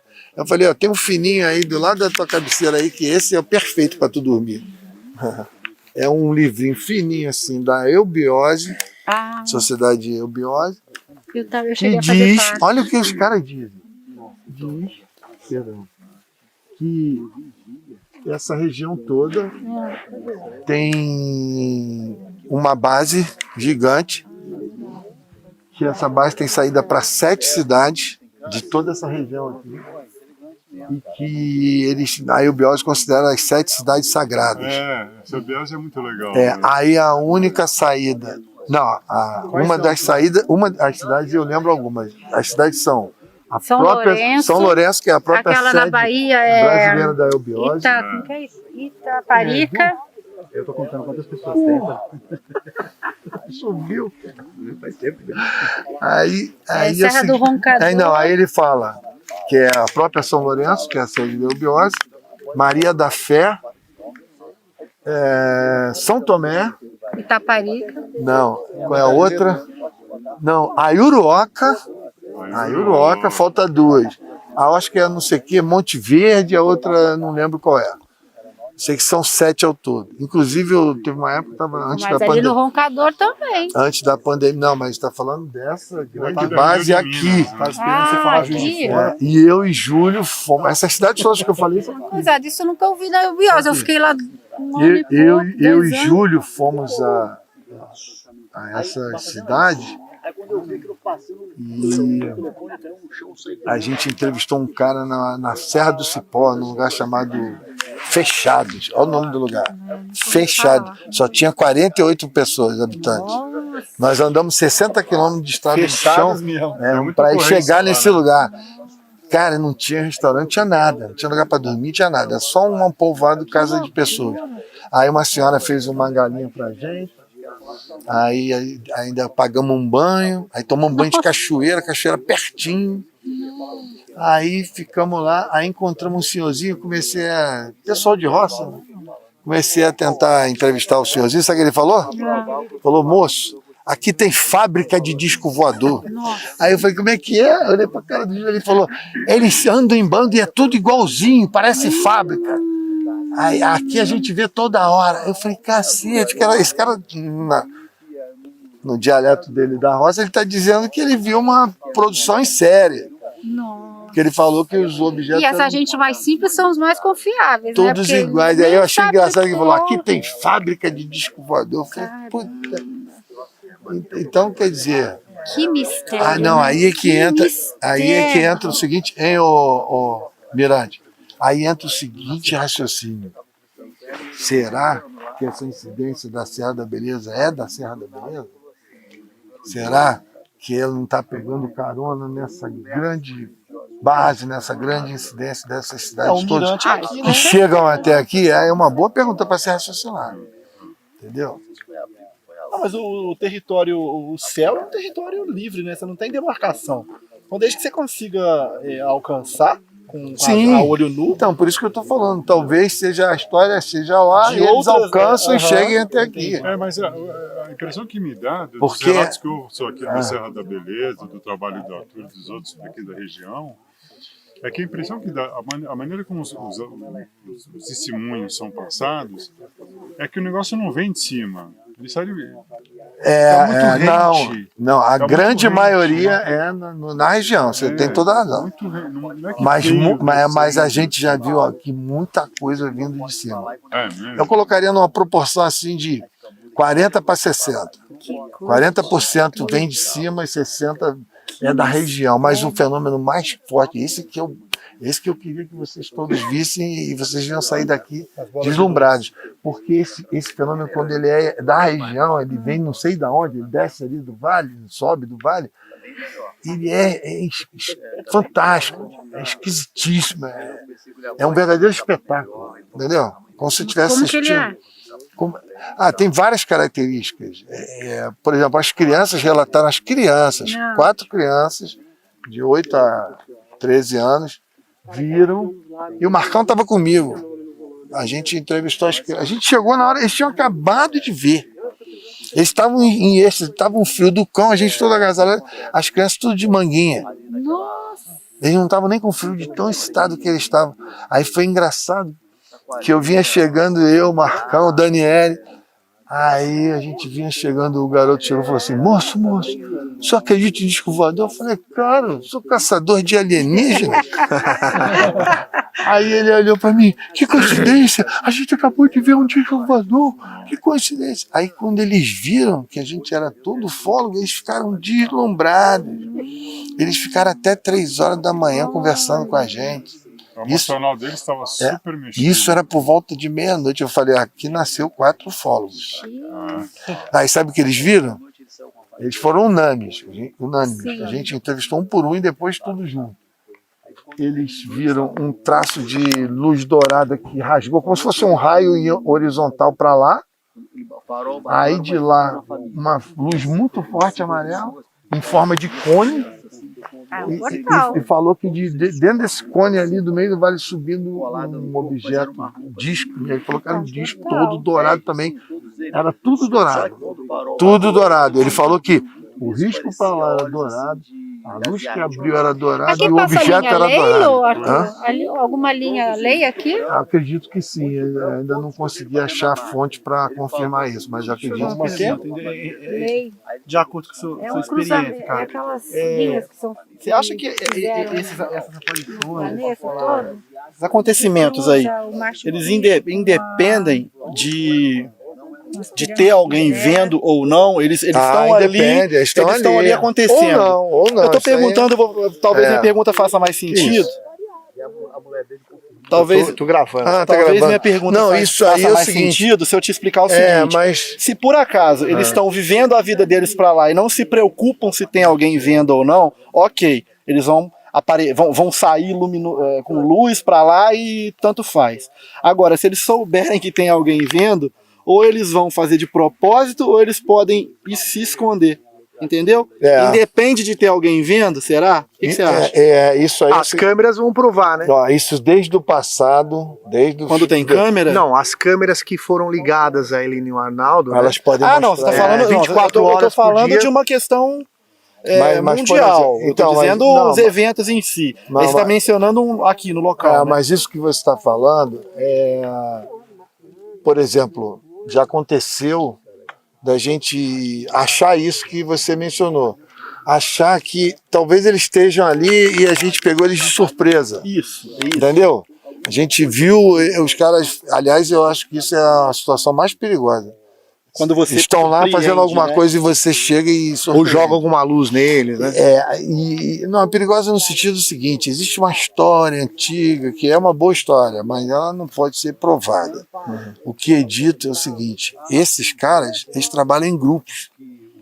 Então tem grupo para todo tipo de trabalho que eles fazem. Então tem um grupo que só trabalha nos oceanos, tem um outro grupo que só trabalha nas matas, nos vegetais, tem outro grupo que só trabalha com a geologia, cavernas para dentro, essas vulcões, terremotos, São equipes em missões. São equipes e tem grupos que só trabalham com seres humanos. Isso deve explicar o formato das naves, que são esses que abduzem. De acordo com a região, né, que você falou que a nave aqui entendeu? De beisebol. Então, o que é dito? Os caras que trabalham com seres humanos, eles estão preparados para te proteger, para aquela tecnologia da nave não te causar nenhum dano na saúde. Tem lógica. Os caras que estão fazendo o trabalho deles, eles não têm esse... Quer dizer, isso eu estou especulando, claro, mas a informação que vem é que eles não têm essa preocupação. Eles estão lá fazendo o trabalho deles. Se você se aproximar, você pode sofrer as consequências da tecnologia deles, que são graves para a nossa saúde, e eles não vão poder fazer nada. Até em cima do que você está falando, do que você está falando aí, e que a gente conversou lá no programa, que vocês falaram da luz que vocês viram, e depois vocês ficaram com ardência e até com secreção nos olhos, né? Imagina se a gente estivesse pertinho. Sabe quanto de distância nós estamos? Nos primeiros anos a gente não mediu, achava que a gente estava mais ou menos 1 quilômetro. Há 3 anos atrás a gente mediu com um drone daqui. A gente estava aqui olhando para lá. O fato foi ali. E a gente aqui. Olha essa distância aqui. Era como se estivesse olhando para uma solda. Sabe quanto é daqui até lá? No preciso, 1.660 metros. Olha só. Como é que a gente teve conjuntivite com 1.660 metros? Porra, é um troço absurdo de você pensar um negócio. A câmera queimou, né? E ainda queimou a câmera. Nossa! Entendeu? Então, medidor de conta aquele caso, Arthur, da luz, que a gente estava pesquisando. Assim. Não, porque você mede a distância das estrelas pelo Doppler da emissão delas. Não, a gente fez com um drone daqui. O drone foi até lá no local preciso, aí mediu, aí tá. Por exemplo, você vê aquela estrela ali, ela tá ali, quer dizer, não está mais dali. Aí você vê pela emissão reflexo que está viajando, né? Pela emissão do Doppler da frequência da luz, você sabe se ela está próxima ou está longe. Eu acho que precisa um pouquinho mais de tecnologia. Se tivesse tecnologia para medir isso aí, porque senão fica difícil, você sabe se ela está a 1.600 ou 2 milhões de distância, não sei. Agora não, mas a gente viu ali, estavam ali. Era 60 metros de diâmetro de luz e parecia uma solda gigante. Você imagina uma solda de 60 metros. Até porque tem um plano de fundo para se basear, né? Sim, porque, você falou, 2 quilômetros a mais, tem montanhas. E ele, o Fred, o pessoal do De Carona, tentou reproduzir esse efeito no seriado que eles mostraram, contando a história, não chegou nem perto. Aquilo que eles mostram lá, tudo bem, deu para ilustrar a história que está sendo contada. Mas em termos de efeito mesmo, do que a gente viu, não chegou nem perto. Eu nunca tinha visto uma luz. Mas, cara, faz sentido. E tem os senhorzinhos da roça aqui que eles dão uma palavra perfeita. Sabe o que eles falam que é? Eles falam que é uma luz vibrativa. O senhor Miguel ele fala, é uma luz vibrativa. Aqui tem caso de abdução? Tem caso de abdução aqui? Não tem caso de abdução. É interessante para estabelecer o tipo de trabalho que é feito. Impressionante aquela pesquisa que a gente fez. É o mais chocante. Porra, a menina, cara, eu tinha falou que ia chamar vacilar, ela, tinha que trazer ela aqui, ela tinha que estar com a gente aqui. Mas amanhã eu acho que ela vai estar. Vou ligar para ela. Sabe por quê? É o seguinte, o caso aconteceu com o casal, a sogra, a vizinha e a criança, no carro, subindo ali o ladeirão. Só que o cara me fez jurar que eu não ia mostrar isso em público. E aí eu gravei e consegui arrancar 50 minutos com ele me contando tudo. Conseguiu isso depois? Não, antes já estava gravado. Eu gravei no primeiro dia. Ele se arrependeu imediatamente, mas já era, já estava gravado. Então tu tem esse material? Tenho. E assim, mas eu prometi, eu nunca mostrei. Mas você pode falar sobre Não, mas eu prometi que eu mostraria só em ambiente fechado. Aí teve um evento que eu fiz aqui, mostrei. E não é que tinha um prego na plateia que conhecia o cara? E o prego foi lá zoar o cara.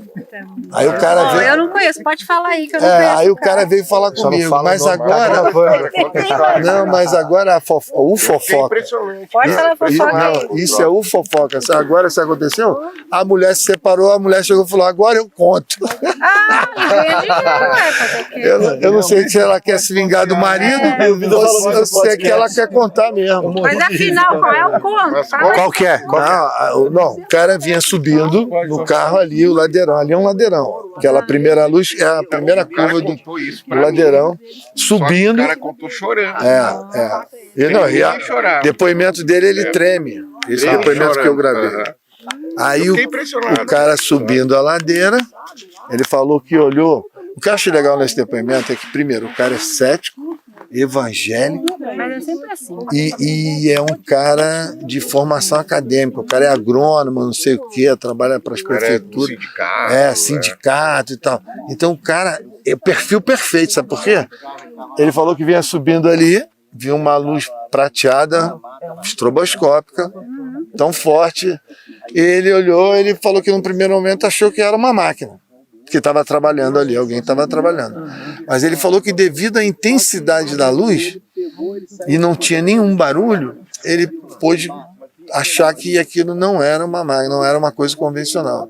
Aí ele falou que rodou mais uns poucos metros, na frente dele, aí entra a história do objeto bola de futebol americano, um objeto de 15 metros do tamanho de um ônibus em forma de futebol americano, com janelinhas, jogando um cone de luz amarela para baixo. Ele falou que tudo parou, como se fosse uma fotografia, mas é assim mesmo, a sensação que você tem que parou o tempo, parou o mundo.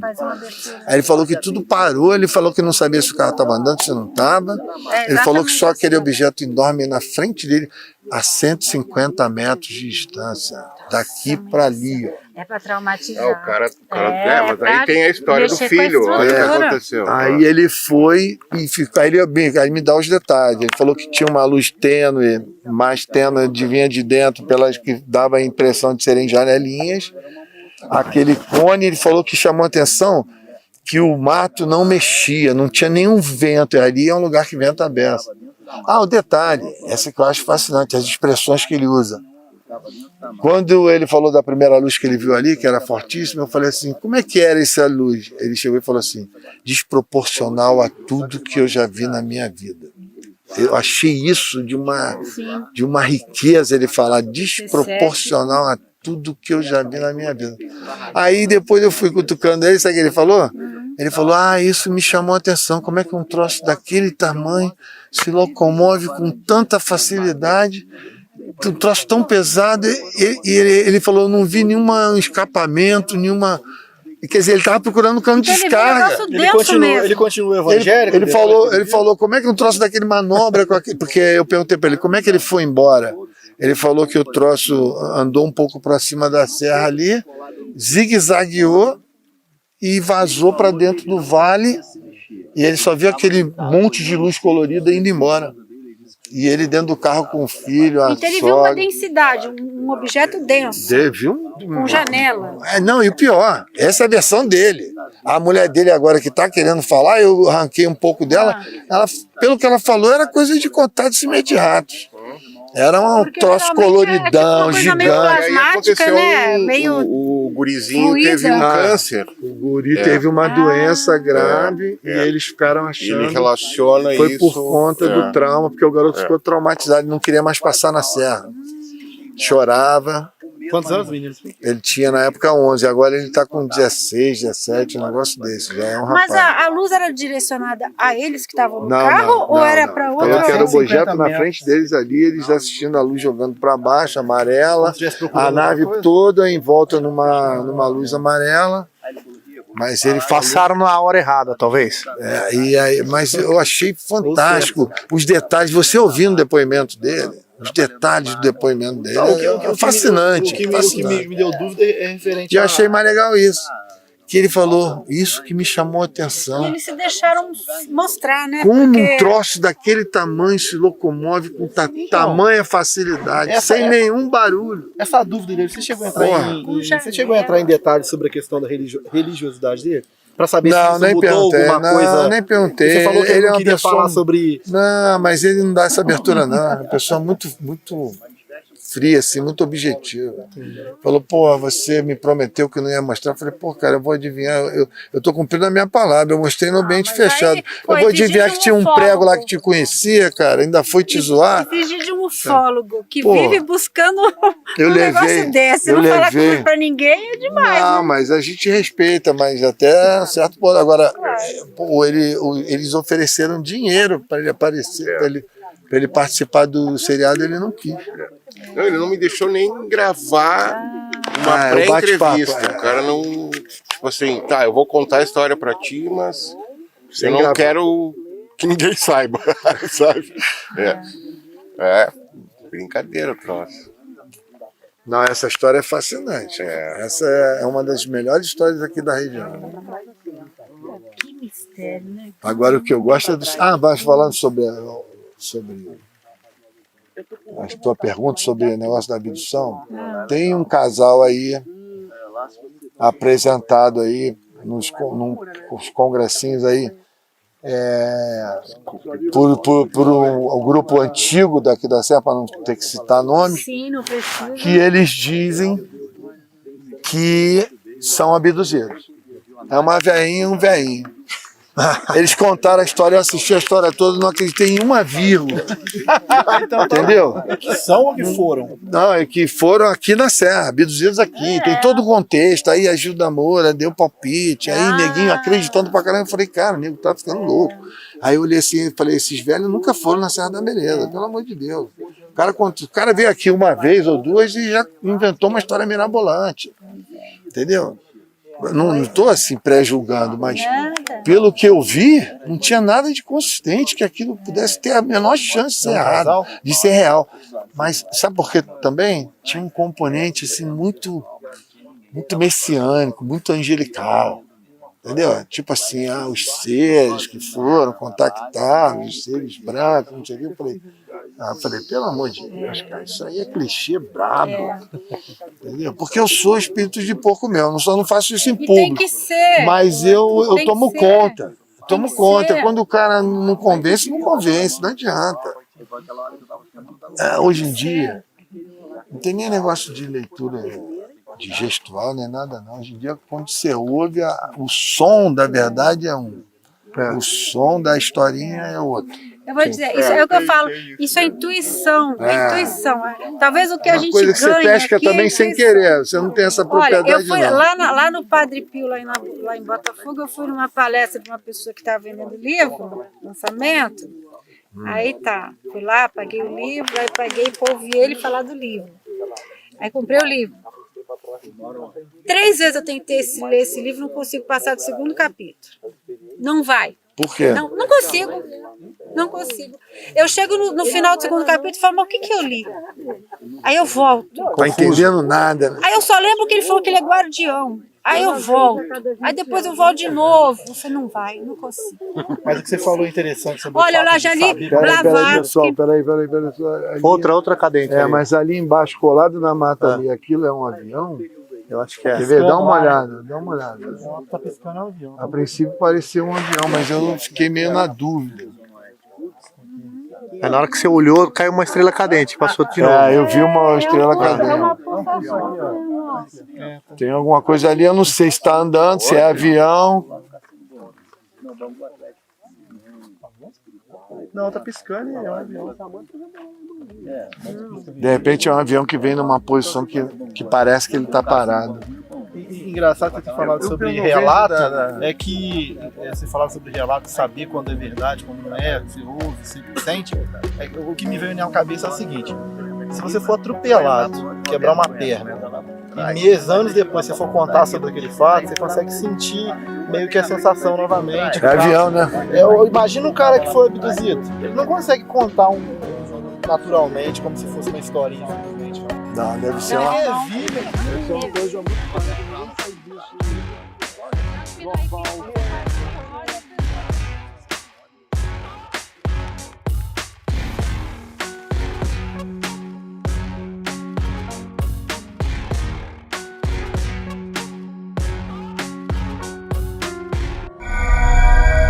Podcast Brasil UFO.